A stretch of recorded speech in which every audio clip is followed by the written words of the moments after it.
ચાલો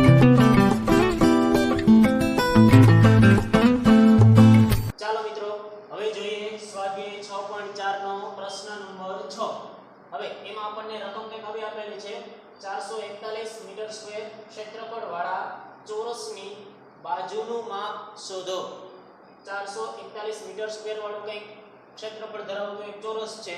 હવે એની એક બાજુની લંબાઈ કેટલી છે ને એ આપણે શોધવાની છે. તો આપણે આકૃતિ જરાક દોરીએ એટલે આપણને ખ્યાલ પડે. હવે આ ચોરસ છે બરાબર, આપણે એવું માની લઈએ, ભલે દેખાવમાં થોડું ઘણું આડામોડું થતું હશે પણ આપણે એવું માની લઈએ કે આ ચોરસ છે. હવે ચોરસ હોય તેમાં બધી બાજુની લંબાઈ કેવી હોય? એક સમાન હોય કે નહીં, તો જ એને ચોરસ કહેવાય. બરાબર, જો આમાં બધી બાજુની લંબાઈ એક સરખી ન હોય તો આમ ચોરસ ન કહેવાય. બીજું એ આમાં બધા ખૂણા કેવા હોય? કાટખૂણા હોય. બરાબર, હવે આ ચોરસમાં આપણને શું કીધું છે? આનું ક્ષેત્રફળ આપણને કીધું છે કેટલું છે? 441. બરાબર, હવે જો ક્ષેત્રફળ એટલે શું? તો કે આ ચોરસની અંદરનો ભાગ થાય. ચોરસની અંદરનો ભાગ કેટલો છે આપણને રકમમાં આપેલું છે. હવે એમાંથી આપણે આ એક બાજુની લંબાઈ કેટલી છે ને ઈ મેળવવાની છે. જો એક બાજુની લંબાઈ આપણને મળી ગઈ તો એમાંથી ચારે ચાર બાજુની લંબાઈ આપણને ખ્યાલ પડી જશે. કેવી રીતના? કે એક બાજુની લંબાઈ જેટલી હોય એટલી જ આ બધી બાજુની લંબાઈ થાય. ચોરસમાં બધી બાજુ કેવી હોય? એક સમાન. એટલા માટે તો હવે આપણે આમાં શું કરશું? પહેલા તો કે આપણને જો ક્ષેત્રફળ આપેલું છે, આપણને ચોરસનું ક્ષેત્રફળ મેળવવાનું સૂત્ર પણ આવડે જ છે, હું એવું માનું છું. બરાબર, આપણને ચોરસનું ક્ષેત્રફળ મેળવવાનું સૂત્ર આવડે જ છે. બરાબર, હવે 441 મીટર સ્ક્વેર આપણને ક્ષેત્રફળ આપેલું છે, તો આપણે અહીંયા પહેલા તો બાજુની લંબાઈ કંઈક ધારવી પડશે, કેમ કે અહીંયા આપણને આપેલી છે નહીં. જો કંઈ આપેલું ન હોય અને મેળવવાનું કીધું હોય તો ત્યાં એક જ વસ્તુ યાદ રાખવાની, શું? એને ધારી લેવાનું. હવે આપણે આની બાજુની લંબાઈ ધારી લઈએ કે x સેન્ટીમીટર છે, સોરી મીટર છે. કેટલી છે? x મીટર છે. તો આપણે લખી કે ધારો કે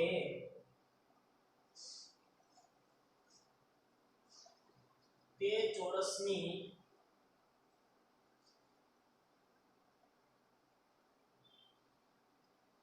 એક બાજુની લંબાઈ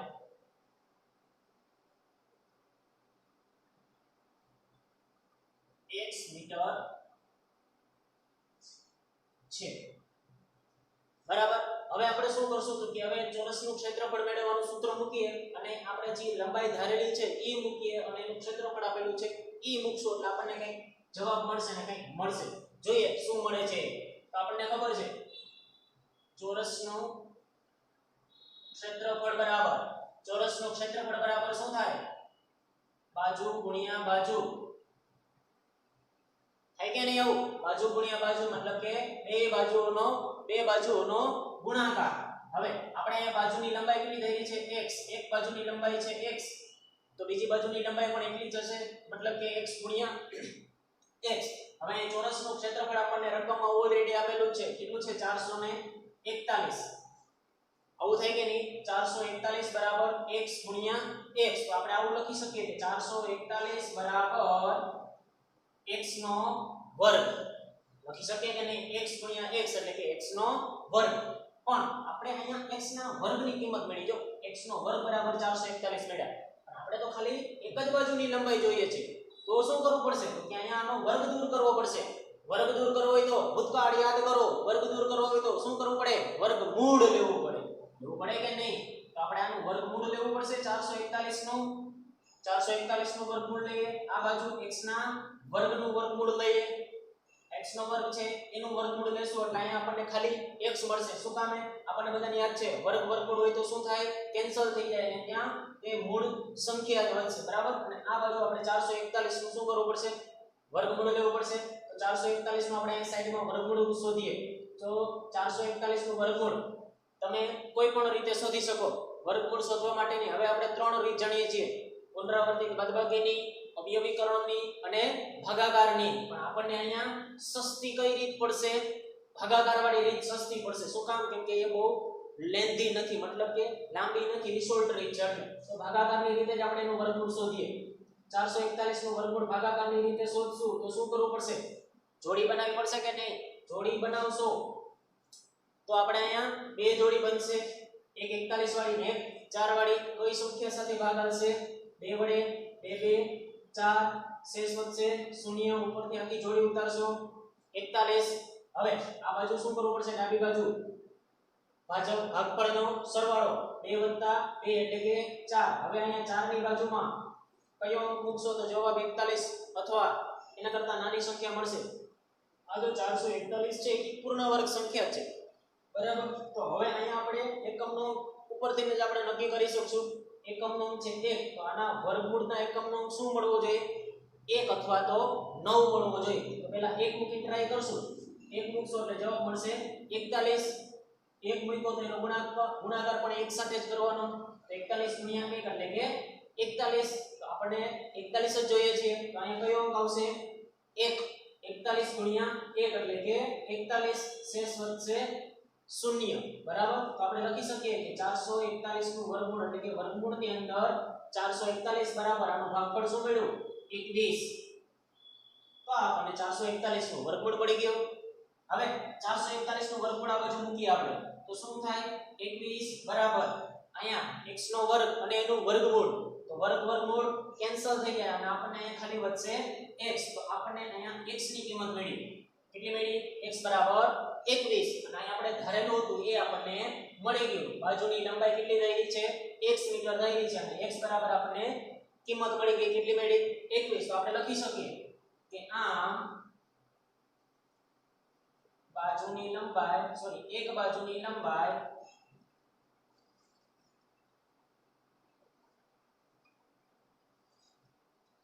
કેટલી હશે?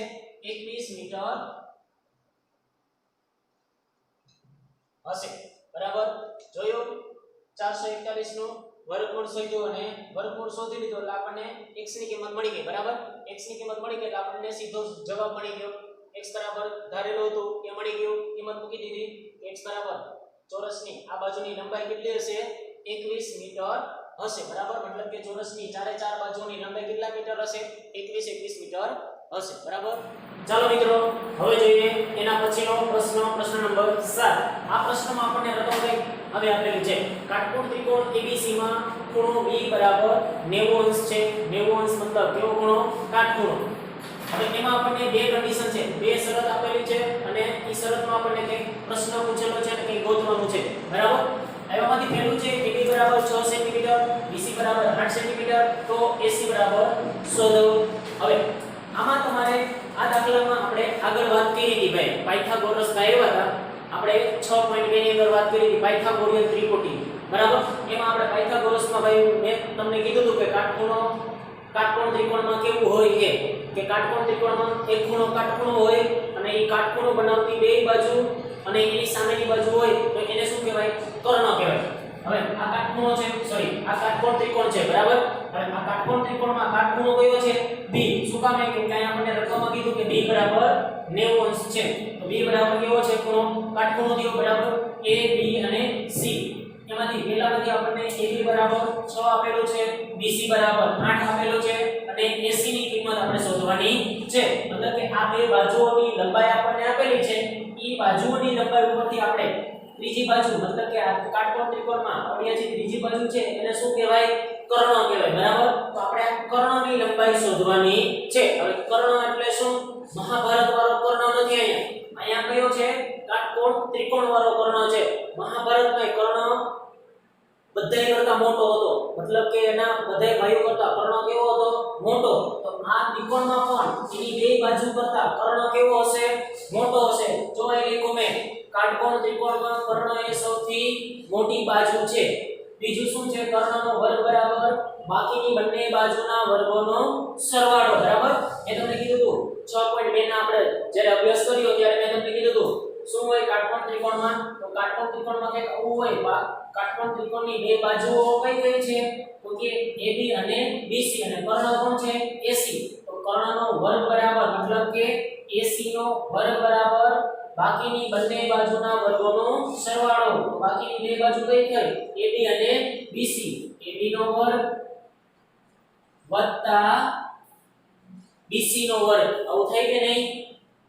કર્ણનો વર્ગ બરાબર કાટકોણ ત્રિકોણ બનાવતી બંને બાજુના વર્ગોનો સરવાળો, બરાબર છે. હવે આપણને આમાંથી AB ની અને BC ની કિંમત આપણને લંબાઈ ખબર છે. એના ઉપરથી આપણે AC ની લંબાઈ મેળવવાની છે. તો જોઈએ.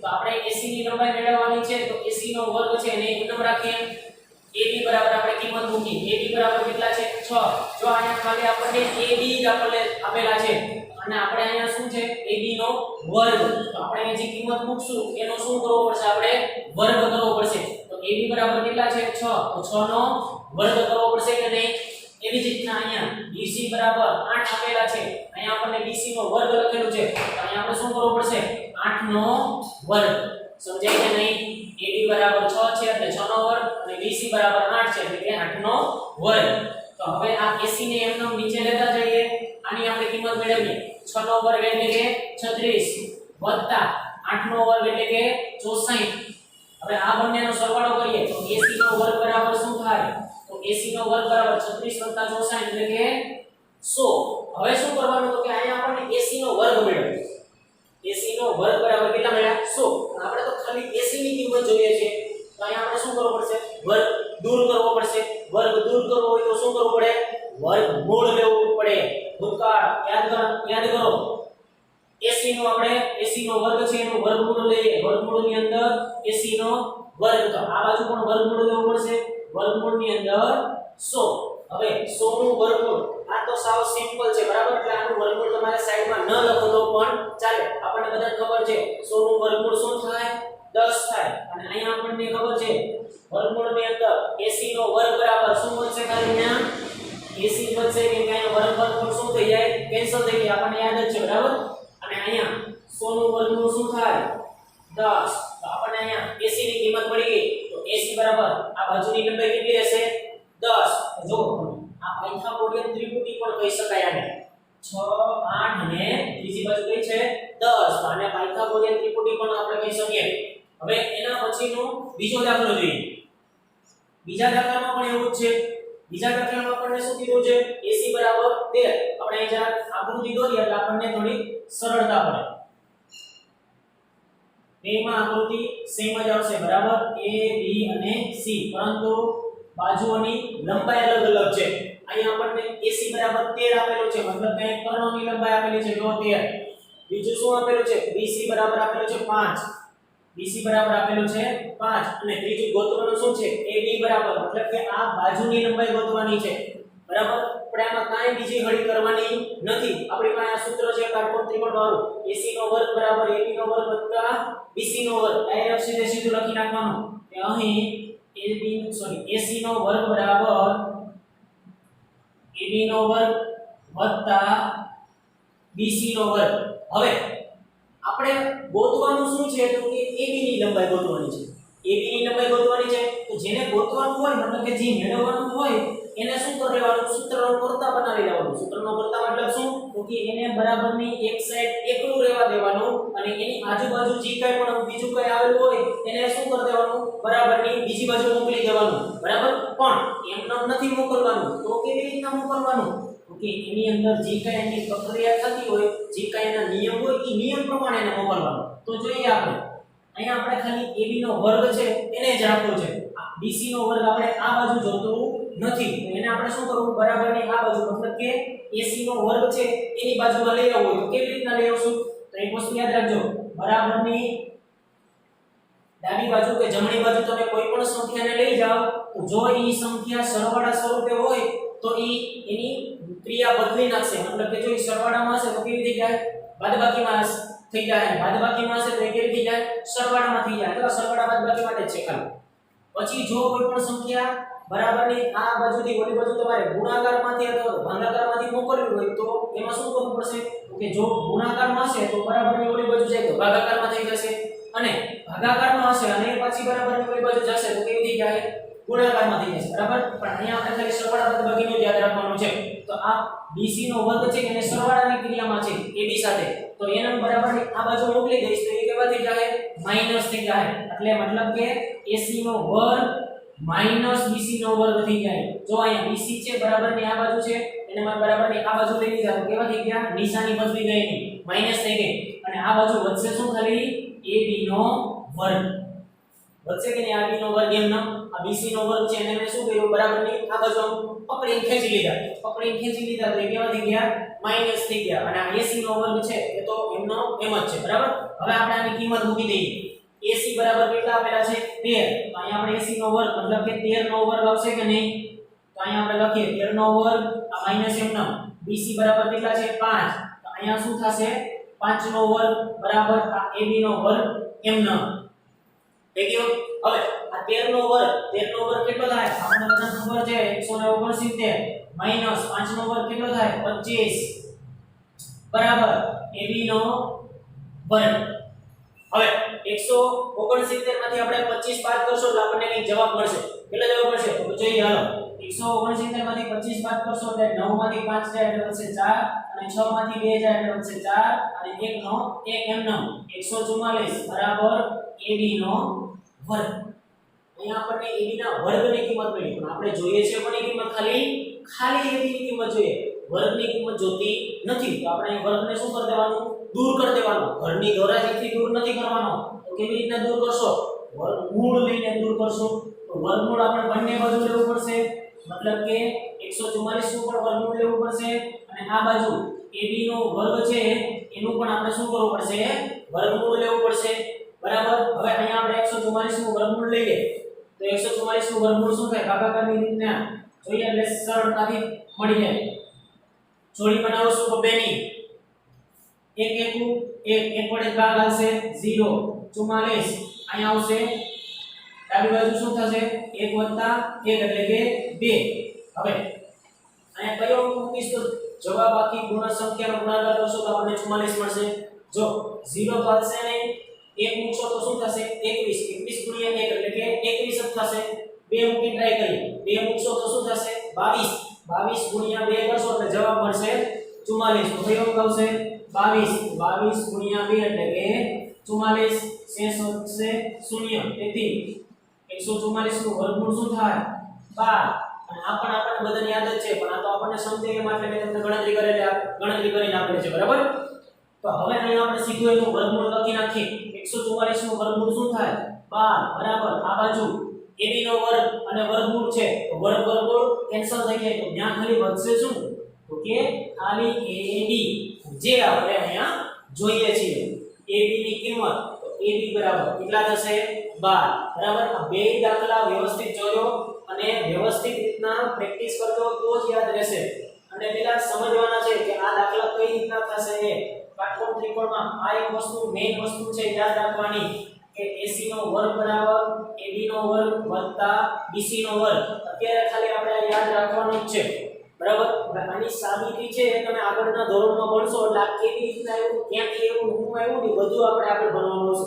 બરાબર પણ અત્યારે એ આપણે ભણવાની જરૂર છે નહીં અત્યારે આપણે ખાલી આ વસ્તુ યાદ રાખવાની છે બરાબર